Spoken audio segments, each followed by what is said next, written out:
and welcome to the Giving Voice to Depression podcast, brought to you by Recovery.com. Each week we profile a guest who shares intimate details of their mental health journey. They share because they understand that when people don't talk about their depression or other mental health conditions, those of us who struggle with them can feel like we're the only ones, that there's something wrong with us, instead of understanding that we have a common and treatable illness. I'm Terry, the creator and co-host of this podcast. And I'm Dr. Anita Sands, a licensed clinical psychologist with more than 25 years in clinical practice. I know from both personal and professional experience how significantly mental health and other disorders can impact not just our lives, but those around us as well. By speaking openly and with the wisdom of lived experience, we help normalize conversations that are often avoided due to shame or stigma. Our episodes are honest and real, and we keep them hopeful because there truly is hope, despite what depression tells you. This podcast is brought to you by Recovery.com, whose mission is to help each person find the best path to recovery through a comprehensive, helpful network of treatment providers for both mental health and addiction treatment worldwide.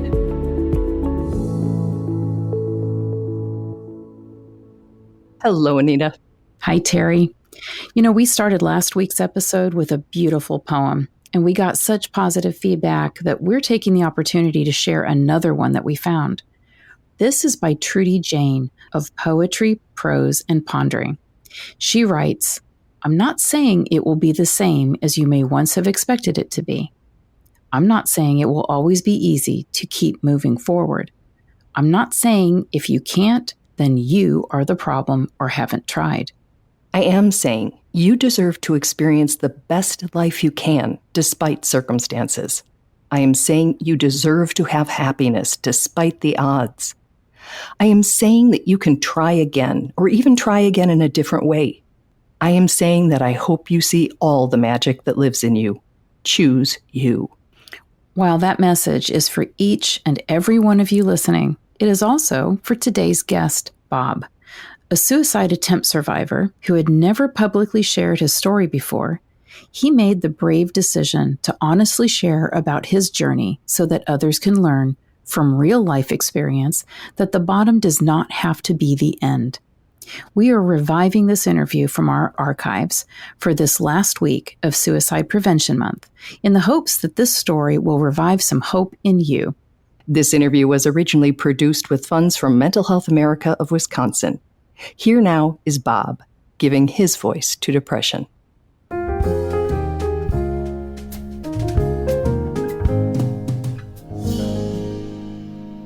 Well, before we start, I would want to just establish that before you did this interview, you asked your therapist if it was okay for you to do it. I did. I certainly did. I've had the same cognitive behavioral therapist for nearly 5 years now. And when you had mentioned the opportunity to do this with you, I did chat with her about it. And she said, by all means, if you feel comfortable doing it, go ahead. She felt that my place in life and where I am right now was strong enough that it certainly wouldn't be harmful to me. And my intent with this is to hopefully help others who are either thinking about suicide or have attempted and are on the road to recovery, to share, I guess, the message of my struggles and my return back from those struggles to a place right now that at 64, I feel better than maybe I've ever felt in my life. In case you missed those last critical words, here they are again. At 64, I feel better than maybe I've ever felt in my life. Please keep that in mind as we go back to learn about how different Bob felt just 5 years ago, about his future and himself. Well, I was in a depression. I'd also been misdiagnosed with a hip problem. I was on some pain pills, and that certainly didn't help me emotionally, mentally, or physically in the end. Mm-hmm. I was struggling with a lot of things in my personal life. So there were a lot of pressures that I wasn't sure that I could just keep going. I looked at my longevity and looked what I still had to what I felt I had in front of me. And it was something that I just felt that, I don't know how I'm going to keep doing this. I couldn't find a level of peace and calm, things that I thought would fulfill me. I couldn't find that level of fulfillment, that I felt like I was doing good for other people. I just felt like my contributions just weren't enough, and therefore I wasn't enough. We call depression a lying bully at the start of each episode, and convincing us we're not enough is one of its harshest lies. Believing that lie creates the fertile earth where the really dangerous deception can thrive, that others would be better off without us. Because as dozens of attempt survivors have shared here, that thought removes the life-saving hurdle that we really don't want to hurt the people we love. And I think for me, it became, as I think through this, sort of twofold. One was, I'm tired of feeling this way. I'm not functioning. I'm no good to anyone this way.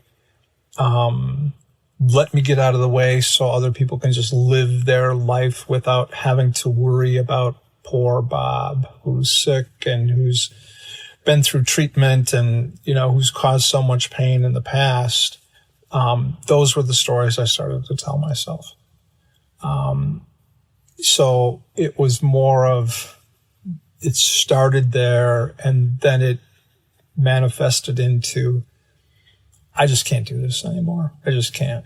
I can't live this way. And there is only one way out, because I can't fight anymore, and I can't disappoint people anymore, and I can't drag down other people's lives. So I'm just going to get out of the way and be done, and everyone will be happy, and I'll be at peace. That's that burden syndrome. Right. That burden, man, that word. Whenever that thought crosses our minds, that is so dangerous. Was it sudden? Was it like, I've got to do this and I've got to do this now? It wasn't something you've been planning for weeks? No, it was very sudden. That's what they say. Probably within 15 minutes of the thought. So, fast forwarding, I assume you wake up in a hospital. I did. And that immediate thought, is it, shit, I couldn't even do that? Or is it, I'm so glad to be alive? Or is it something completely different than either of those? I don't know that I woke up thinking I was so glad to be alive, but I woke up thinking I'm alive. I woke up wondering what lied ahead of me. I didn't know that. I don't remember having a thought that says, damn, I wish I was dead. I don't remember that thought. One thing Bob does remember clearly, and never plans to forget, is the compassion and care he received from a medical professional that day. I had a nurse who, in the recovery room, was incredibly kind to me. She held my hand. She wept with me. She spoke to me about how glad she was, even though she had no idea who I was, that I was alive. And that conversation, that warmth that she shared with me, put me in a different place. Really? She then followed me, asked if she could follow me to my permanent room, where my recovery was going to happen, and stayed with me through an extra shift, which was just remarkable. And this was a person I did not know. That stuck with me. It's something that was one of the many catalysts, I think, that helped me heal through this and get to a point and decide that I am worth living for, and that my life is worth living. Right. Is it that if a stranger can find me worthy, I can? I mean, is that the thought process? Am I hearing that right? Yeah, I think there's something to that. That I'm certain that she was a remarkable human being who valued her own life. And I don't know what had happened, within her life either. Maybe there had been someone that she had lost. I'll never know that. But I think there is something to that thought, that helped me in a way that I didn't know possible. It was such a simple thing, but it was remarkable on her part that she stayed with me and supported me. The thought that I'm having, and again, I don't know if it's true for you, is that she saw value in you just because you're a human being, right. Not because you had any car, any house, or any background, or any education, or anything. You had value as a human being. Exactly. She didn't know anything about me. Wow. But she valued me as a person. I should be supported, and I should live, and I should get through this. Did that take some pressure off to realize all you had to be worthy of life was being a human as opposed to being a highly successful or whatever other words had been put in front of that word for you? I wish I could say I remember it really clearly, but I do think so. I think... I even mean now. I don't even mean in the moment. It does. Yeah, right. It does. And as I reflected back on this, it was a starting point for me that helped me get grounded in the belief that, wow, this could have been it, Bob. Could have been it. And I think it helped me put my life into a different perspective and into a place that said, okay, you really have to get serious now about what is happening in your head. And you have to approach this so much differently. And there can't be any distraction. Your mental health is your most important thing right now. And so I didn't fight that thought. A quick note. If you are not aware of how dangerous a time those first weeks after discharge can be for a suicidal person, please look up our podcast, episode 133, called Post-Hospitalization Risks. Listen to it, share it, because for whatever reason, hospitals often don't communicate to survivors or their families the alarming risk during that time. Back to Bob. He's worked at the same company for decades and was fortunate enough to get a 90-day leave of absence from his job. He committed to using that time to learning new coping skills, understanding the illness, and building his resilience to it. It took a lot of pressure off of me, knowing that this was my time to heal. This was my time to begin a regimen of therapy that would help me. And I did that. I went into inpatient treatment for, I think, 10 days. And it was a very difficult 10 days. Mm-hmm. Some of the difficult things were confronting my family about what I had done. Not confronting, but sharing with them, telling them what I had done. Oh, you had to tell your children? Yes. Oh, gosh. 2 adult children, a sister, and an aging father. And that was really hard. That was really hard. Wow. Yeah. That's a conversation. Yes. It's said that from the outside looking in, mental illness is really hard to understand, and that from the inside looking out, it's really hard to explain. Well, suicide, whether recurring thoughts of it, an attempt, or a death, are exponentially harder. Not everyone is going to be able to understand, to forgive, to move past it. Suicide affects whole families and communities, and that truth is something else attempt survivors have to recover from. And then I also, at that point in time, started seeing 3 therapists. I had a DBT specialist, my cognitive behavioral specialist, and another therapist for talk therapy. And I did all 3 of those therapists for the better part of almost 2 years. And it was a lot of work, and I took it seriously. The therapy that worked the most for me was cognitive behavioral therapy. It helped me work on my fears. It helped me work on things that maybe I'd always wanted to try to do, but was afraid to try to do because I was worried about the results. It helped me with my body self-esteem, which had been a problem for me all my life. And at the end of the day, I think what it really helped me get back to was helping me live my life according to my values. I never felt like I was someone who sought approval from other people, but I think I sought to fit in and maybe not stand out. I think I sought to fit in a way that I was deemed by so many as a success.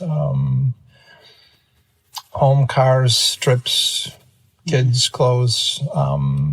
Some are basic needs and some became, much more extravagant. And I didn't find joy in the extravagant part of that. So you may have just answered this in part between therapy and a values-based life, but you still have depression. I do. And so I assume, like the rest of us, sometimes the thoughts turn dark. Are you able to catch them early now and do something or some things to protect yourself? How do you keep yourself from hopefully ever nearing, let alone crossing that line again? Well, that's a really important question, I think, for anyone who's struggling with depression, and especially those of us who would attempted. I've been pretty transparent about my suicide attempt with a handful of people that I just love and trust totally. They don't judge me. They believe in me for who I am, for what my values are, and how I lead my life. And so I will reach out to them. I'm really good at saying, not quite right. Can we talk for a while? Mm-hmm. And that has really helped me a great deal. Bob, like many of us, also benefits from creating and maintaining routines, controlling those things we can control. Even during COVID, which has been difficult, I got up every morning, I showered, I shaved, I got dressed. I did everything I could to make sure that I was leading a life that wouldn't allow me to slip away quickly into a dark place that would be hard for me to get out of. I took care of myself. At some point, a handful of months ago, I got real serious about my diet. I've been really trying to take care of my mind, body, soul, and spirit as best I know how. There's a phrase and a book titled "The Body Keeps the Score." Its theme, to quote a summary, is that the effects of trauma live on not only in the emotional mind and the chemical makeup and circuitry of the brain, but also in the body's physiology. In the case of a suicide attempt, that trauma may also be visible. And there are times that I forget. I forget that I nearly took my life. I have reminders of that. And those reminders are good for me visually to remember. Because I don't let myself get back to that place again. I will not. So would 59-year-old Bob ever have believed that 64-year-old Bob would be happy? No. Are you? Are you glad you're alive? Oh, gosh, I'm glad I'm alive. Every minute of every day, I am glad I'm alive. And more so every day.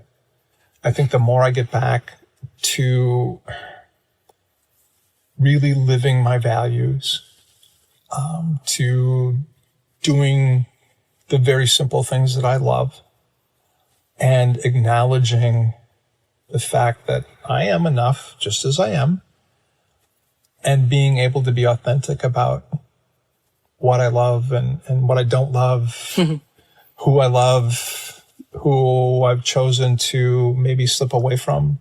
I find that authenticity is what has made 64-year-old Bob believe that I'm just really at the starting point of what happiness is really about. And 59-year-old Bob never would have thought that. Never would have thought that.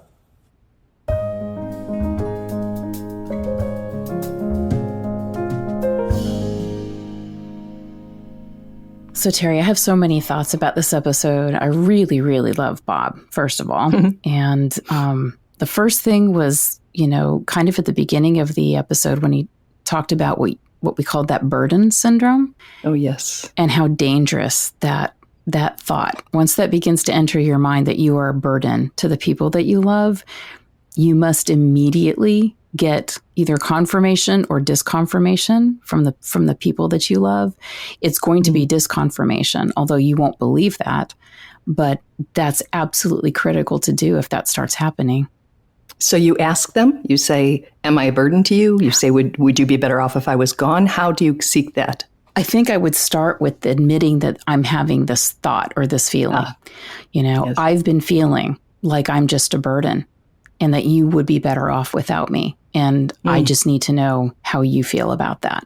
I think you have to admit it and then give that person a chance to say what they need to say. And of course, if there's somebody who knows how to respond, they're going to recognize how critical it is at that point that we get some help, we get some extra resources.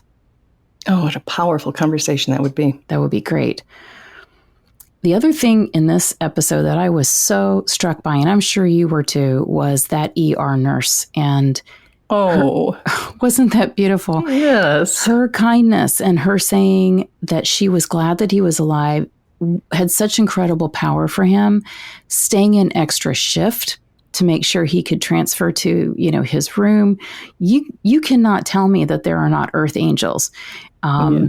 She really showed him by her actions that he had value and he had worth, and she didn't even know him. Yeah. So I was so impressed with that. And I just hope that people recognize that something that may seem like such a small gesture is actually sometimes the biggest one, can make the biggest difference. And I happen to know Bob, and I think that he is just a model for walking the talk of reaching out if you need support. Mm-hmm. Because when he does, he not only alerts his care team, his family, his friends. He doesn't care if he hasn't seen you in years. If he knows you to be a safe space and someone he can have those conversations with and say, I am really struggling, he's going to reach out. And I just applaud that. I'm so amazed when we actually see that in action and see that it works. Yes. I mean, one of the most powerful things that he said was, you have to get serious about what is happening in your head. That's what he told himself. And that's really true. It's when those thoughts begin to enter, they take hold, then they get a grip on you. They start suggesting, again, that you're a burden, that you shouldn't be here. You do have to get serious about it. And, he really did model what we say. He got 3 therapists. He worked in therapy for 2 years. And sometimes, hearing that might make people feel like, oh my God, that's such a long time, or I don't think I could do that. But then he also said, I feel better than I've ever felt in my life. Right. This really does show that you can be suicidal and even have an attempt and then get to a place in your life where you feel better than you've ever felt. And that, if that's not hopeful, I don't know what is. That's just an incredible thing that happened there. It is indeed. And it is the perfect way for us to end our Suicide Prevention and Awareness Month episodes. Thank you, Bob. Thank you for sharing and for trusting us to share your story publicly for the first time.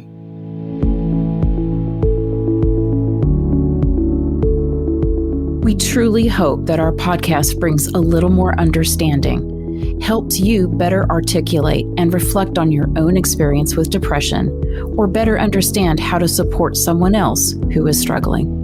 If this episode has been of comfort or value to you, know that there are hundreds of others like it in our archive, which you can easily find at our website, givingvoicetodepression.com. And remember, if you're struggling, speak up, even if it's hard. If someone else is struggling, take the time to listen.